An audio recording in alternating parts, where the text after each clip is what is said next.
Breaking అవుతుంది. బంగారానికి మళ్లీ రెక్కలు వస్తున్నాయి. కాస్త పడినట్టు కనిపించిన రయ్యిన దూసుకెళ్తోంది. వెండి పట్ట పగ్గాలు లేకుండా ఆకాశమే హద్దుగా పెరిగిపోతుంది. ఇవాళ 24 క్యారెట్ల 10 గ్రాముల బంగారం ధర 5,400 రూపాయలు పెరిగింది. ఓవరాల్ గా 1,59,710 రూపాయలకు చేరింది. ఇక 22 క్యారెట్ల 10 గ్రాముల బంగారం ధర 4,950 రూపాయలు పెరిగి 1,46,400 రూపాయల దగ్గర కొనసాగుతుంది. వెండి విషయానికి వస్తే ఈ ఒక్క రోజే ఏకంగా 20,000 పెరిగింది.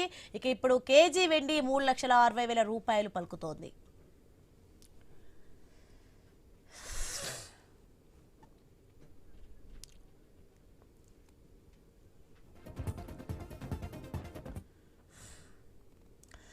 ఇక ఈ గోల్డ్ రేట్ కి సంబంధించి మరింత సమాచారం అందించడానికి మనకి Madhavi Reddy garu, financial adviser, Zoom call live లో సిద్ధంగా ఉన్నారు. నమస్తే అండి మాధవి గారు.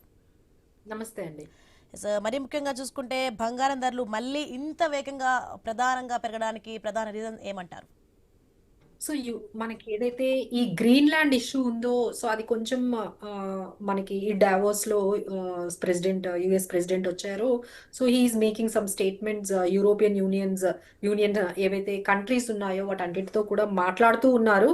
బట్ ఏంటంటే యూరోపియన్ యూనియన్ కంట్రీస్ ఏవైతే ఉన్నాయో they are also getting hardening about ఈ ట్రంప్ ఈ గ్రీన్లాండ్ మీద ఆయన తీసుకునే పాలసీ ఏదైతే ఉందో దే ఆర్ నాట్ ఓకే అండి, దానికి ఎగెనెస్ట్ గానే వెళ్దాము అన్నట్టుగా మనకి ఆ వాయిసెస్ అనేవి కనిపిస్తూ ఉన్నాయి. సో మళ్ళీ కూడా ఎక్కడ పడితే అక్కడ అంటే మనకి ఈ ఈ అంటే ఆ ట్రంప్ ఇచ్చే స్టేట్మెంట్స్ అనేవి కన్సిస్టెంట్ గా లేకపోవడంతో వాళ్ళు కూడా ఇంకా కొంచెం హార్డనింగ్ గా మనకు కనిపిస్తున్నారు. ఆ రిస్క్స్ అనేవి ఇంకా పెరుగుతూ ఉన్నాయి, కానీ అది ఒక పర్టికులర్ ఇష్యూ అంటే పీస్ టాక్స్ ద్వారా వెళ్ళేటట్టుగా అయితే కనిపించట్లేదు. సో ఎప్పుడైతే రిస్క్ పెరుగుతుందో మళ్ళీ గోల్డ్ అండ్ సిల్వర్ అనేవి మళ్ళీ పెరుగుతూ ఉన్నాయి. సో ఏం జరుగుతుంది, యూరోపియన్ యూనియన్ ఏ విధంగా ట్రంప్కి ఎగెనెస్ట్ గా వెళ్తున్నాయి, ఎలాంటి చర్యలు తీసుకోబోతున్నాయి అనే దాంతోనే అందరూ కూడా టెన్షన్ గా మనకి కనిపిస్తుందండి. ఇంకొకటి ఏంటంటే ఈ మొత్తం మీరు ఈ అంశాలు చూసుకుంటే గ్లోబల్ గా కూడా ఈక్విటీ సెల్ ఆఫ్ జరుగుతుందండి. అంటే స్టాక్ మార్కెట్స్ అన్ని కూడా ఫాలో అవుతున్నాయి. మన ఇండియన్ మార్కెట్స్ కూడా ఫాలో అయ్యాయి,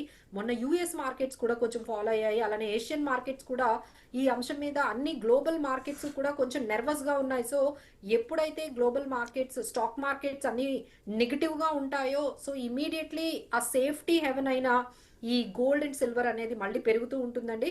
so we have to wait and watch ఎప్పుడు ఇది కంప్లీట్ గా అంటే ఒక క్లారిటీ గ్రీన్లాండ్ మీద ఒక పీస్ఫుల్ అగ్రిమెంట్ కానీ క్లారిటీ కానీ వస్తేనే ఇది కాస్త మనకి గోల్డ్ అండ్ సిల్వర్ ఆగుతుందండి. అదర్వైజ్ అంటే 4 లక్షలు సిల్వర్ వెళ్ళిపోయినా మనం ఆశ్చర్యపోక్కర్లేదు.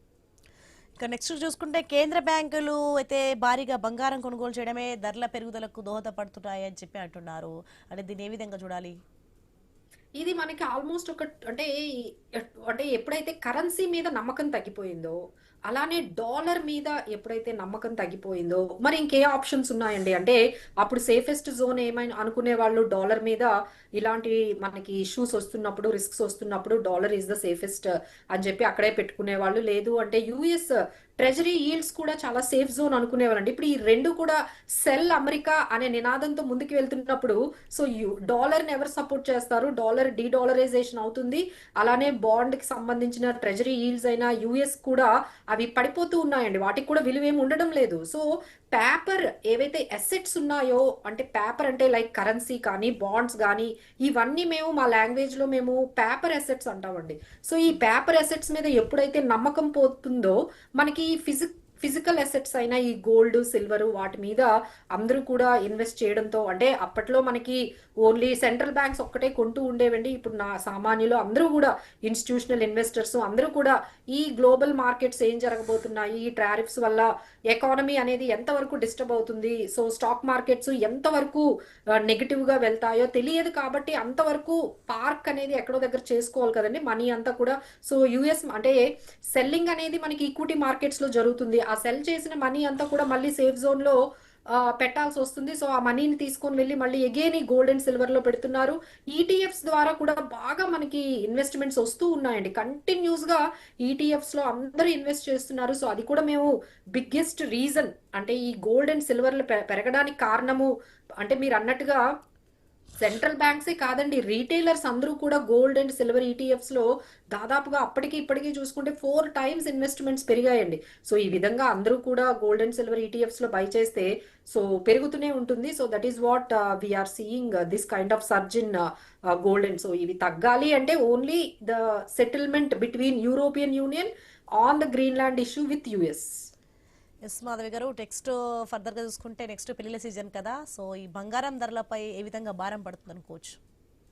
సో ఎవరైతే కొంచెం ఈ మాఘమాసంలో మ్యారేజెస్ అవి ప్లాన్ చేసుకున్నారో వాళ్ళకైతే కొంచెం డిసప్పాయింటెడ్ న్యూసేనండి. ఎందుకంటే 1 month లో ఇష్యూ సెటిల్ అయ్యేటట్టుగా అయితే కనిపించట్లేదు. నిన్న కూడా మీరు చూసారు, తగ్గినట్టే కొంచెం తగ్గింది. మళ్ళీ ఇమీడియట్ గా ఎప్పుడైతే న్యూస్ వచ్చిందో European union getting hard against US వేసే టారిఫ్స్ కి ఎగేనెస్ట్ గా వాళ్ళు కూడా ఏదో ఒక రెసిలియన్స్ అనేది మనకు కనిపిస్తుందో, ఇమీడియట్ గా వెంటనే మళ్ళీ గోల్డ్ అండ్ సిల్వర్ అనేది పెరిగిపోతూ ఉంది. So I don't think so, అంటే ఈ అనలిస్టులు అందరూ మేం చెప్పేది ఏంటంటే ఇంత తొందరగా ఈ గ్రీన్లాండ్ ఇష్యూ అనేది ఒక అగ్రిమెంట్ కి పీస్ డీల్ కి వస్తుంది అనేది మనకి ఈ నియరెస్ట్ ఫ్యూ వీక్స్ లో అయితే కనిపించట్లేదు. బట్ మనకి ఫిబ్రవరి మాఘమాసం అనేది స్టార్ట్ అయిపోతుంది. సో వీళ్ళకైతే కొంచెం టైం కూడా లేదండి. ఎందుకంటే ఇంట్లో మ్యారేజ్ ఉంది అంటే మనం ఎంత రేట్ ఉన్నా ఎంతో కొంత గోల్డ్ అయితే కొనాల్సి వస్తుంది, ఓకే, ఏ రైట్. రేట్ లో అయినా ఉంది. Okay, so right. వాళ్ళకైతే ఇబ్బందిగానే ఉంటుంది. తగ్గే అవకాశాలు అయితే ఒక 2-3 months లో అయితే కనిపించట్లేదండి. Right, thank you, thanks for the information Madhavi.